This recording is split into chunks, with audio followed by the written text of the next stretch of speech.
Monday, the 18th May 2025, I received intelligence reports that President William Ruto had ordered that I be dealt with once and for all.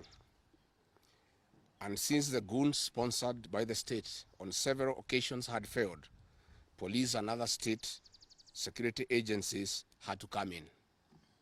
At about 11 a.m., same Sunday, 18th May 2025, this information was communicated to the Inspector General of Police, the Director General of the National Intelligence Service, and the Director of Criminal Investigations by the CS Interior Kipchumba Murkomen, and consequently, a killer squad composed of 101 lethal and dreaded officers from the administration police and seconded to the National Intelligence Service, accompanied by officers from the DCI, the Anti-Terrorism Police Unit, the General Service Unit, and the regular police were deployed. This killer squad have been carrying out extrajudicial killings and abductions. Yesterday, they were mobilized and cordoned off and blocked all exits from Gatanga constituency. This squad was armed to the teeth and hooded and with masks to conceal their identity because of the heinous acts they wanted to commit on us. This is despite that there are existing guidelines from the High Court that officers should be in uniform and not conceal their identity. At about 2:30 p.m., we received further intelligence from the deployed patriotic officers who are not in agreement with the information that they had clear instructions to plant arms and weapons in our convoy to provide evidence to arrest us and get evidence that they could charge us with in court. After about 30 minutes, the killer squad was joined by their counterparts who are highly trained in the use of biological weapons. Their instructions were to poison me through inhaled chemicals that would paralyze my brain within 3 months. This was the intent and the purpose of the whole operation. My team and I sought alternative routes as guided by the deployed security personnel, majority of whom are our supporters and opposed to what is going on. We have credible information that President Ruto has directed that my private security personnel be disarmed and be targeted for withdrawal of their licenses so that they can leave me vulnerable to allow room for goons to attack and possibly eliminate me. President William Ruto has expressed ungovernable anger that the state-sponsored goons are being overpowered by my private security personnel who are licensed gun holders. President Ruto is furious that the people of Kenya have not forgotten about the Kiambaa church massacre, where children and women were tortured in the 2007 and /8 post-election violence, and is unhappy that I keep on reminding the people of Kenya of the heinous act. I want to say that although Kenyans forgive each other, they cannot forget this, and there is nothing the president can do about it. The president was also utterly livid that I exposed his grabbing of 5-acre piece of land inside Gong Forest, where he intends to put a private hotel.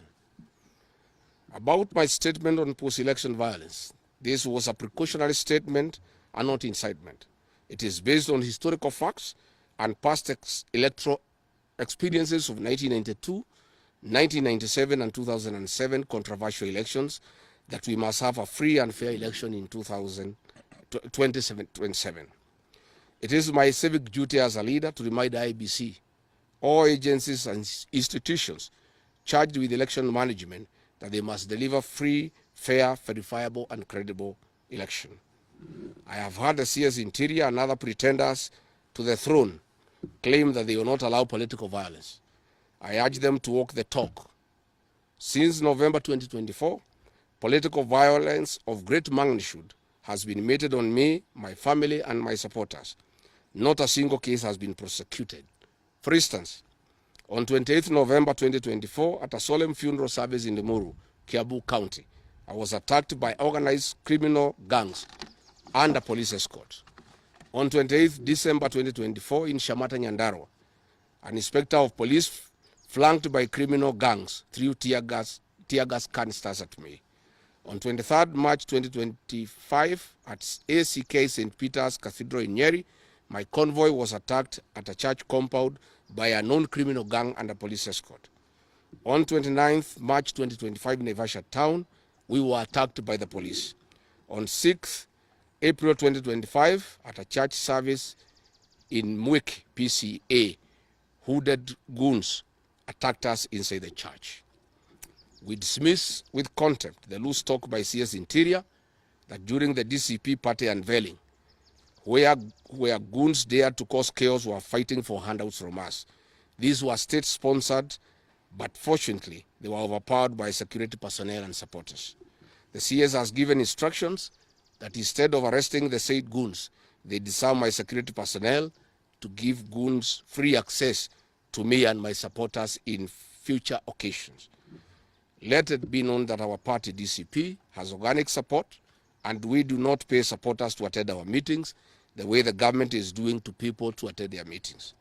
Finally, let me assure the planners of this violence that you will not stop the cause of the people of Kenya. The one-term movement and the DCP party popularity will not be stopped and will not be slowed down. The cause to liberate Kenya is not about Gachagua. All the leaders with me. Wasting time and resources to stop me is a zero-sum game. The people of the Republic of Kenya have said that lies must stop, roads must be built, corruption must stop, abductions and extrajudicial killings must stop, education and health systems must work. They are some of the things that are making the people of Kenya restless. We are putting our supporters on high alert that they have the right to express their frustrations if injustice is meted on us. My supporters and I will not be cowed or intimidated by the use of the criminal justice system to manage politics. The drama of waylaying us on roads should be stopped. If the government knows that I have committed a crime known under the laws of Kenya and identified in the penal code, they know all my homes. And I'm here. They know my Wamanyoro home. They don't need to waylay me on the road.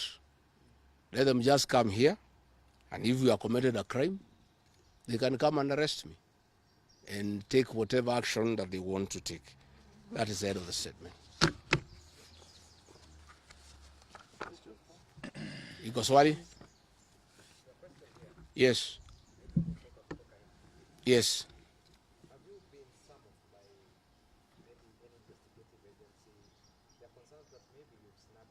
I have not been summoned by anybody, and I'm waiting if there is any summon. What happened is that they wanted to plant weapons in my convoy, and they wanted to use chemicals so that they can paralyze our brain the way they did to Kenneth Matiba. And that is why we had to take an alternative route to get here. I would have wished they came here instead of wailing us on the road and using those dreaded criminals who are responsible for abductions and extrajudicial killings. And that squad works under the Director General of the National Intelligence Service. It's 101 officers who are recruited from the administration police, and they have been given special training by the National Intelligence Service, and they are responsible for the abductions and extrajudicial killings. And that is the squad that had been planned yesterday and mobilized so that they can incapacitate me and my people. Yes.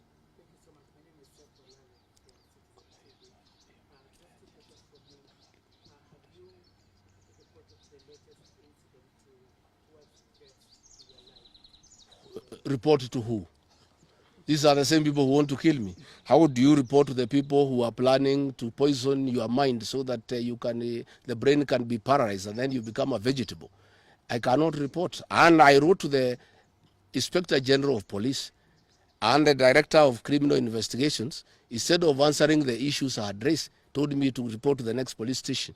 Yet all these things have happened under the cover of the police. So it is useless to go and report to the police. That is why I'm talking to the people of Kenya, so that if anything happens to me, President William Ruto must be held accountable. And I want to say, when they hounded me out of office, I pleaded with my supporters to stay calm and express their displeasure by singing. That is no longer going to be the case. And my supporters have blamed me for not allowing them to stand up to intimidation and the wrong things that are being done against their leaders. Therefore, our supporters are on high alert, and they will be part of the leadership and ourselves who will be resisting impunity and intimidation by William Ruto and the government. Oh, yes.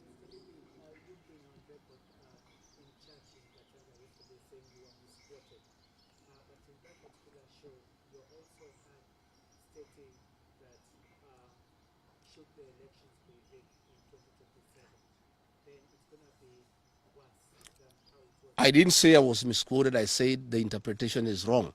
People are not interpreting what I said correctly. Mine is a cautionary statement.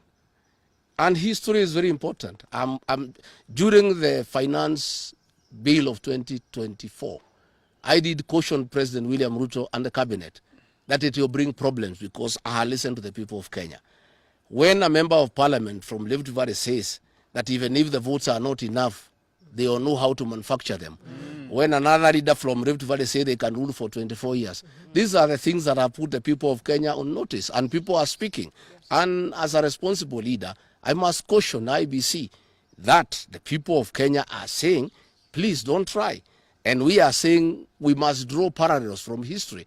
And all I was saying is that that has happened before in 2007, and it is possible it can happen now. And I was asking IBC to be patriotic enough to make sure they don't put the country into a crisis. That is all I did. I did not ask anybody to cause violence. I did not say people will fight each other. I just said, let's be careful. This has happened before, and it was bad. And from the way people are speaking, it could be worse. That is all I said. Yes, Waweru.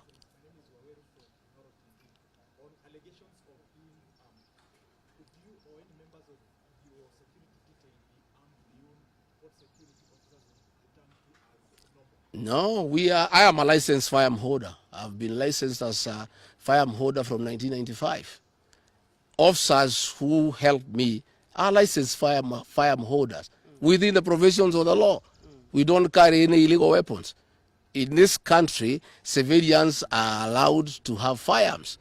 And since the government withdrew security around me, and there has been so many attacks against me, it was my responsibility to put up a team of civilian firearm holders to escort me around. And there is nothing that is illegal, and there is nothing that is wrong. Tumesikizana? Asanteni sana.